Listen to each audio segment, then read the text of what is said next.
शान्ताकारं भुजगशयनं पद्मनाभं सुरेशं विश्वाधारं गगनसदृशं मेघवर्ण्यं शुभङ्गं लक्ष्मीकान्तं कमलनयनं योगविद्यादुगम्यं वन्दे विष्णुं भवयनं सर्वलोकैकनाथं सर्वलोकैकनाथं।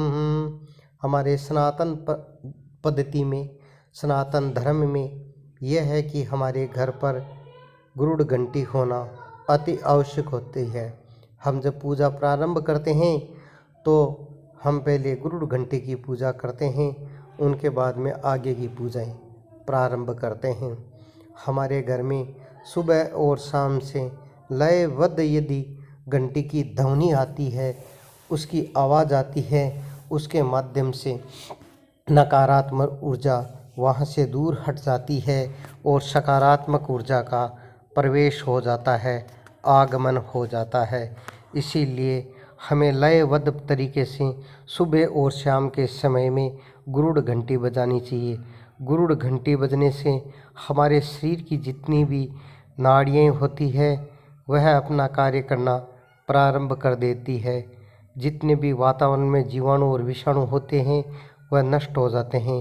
इसी प्रकार की ये ध्वनि है।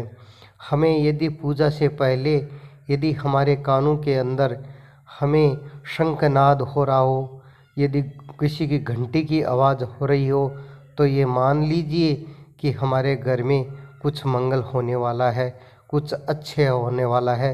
यह हमें प्रतीत मालूम हो रहा है। हमारे घर पर जब हम पूजा करते हैं उसी समय कोई हमारे घर पर कोई मेहमान आ जाते हैं, कोई भिखारी आ जाता है, तो ये मान लीजिए कि कोई परमात्मा की कृपा से हमारे घर पर आगंतुक आया है।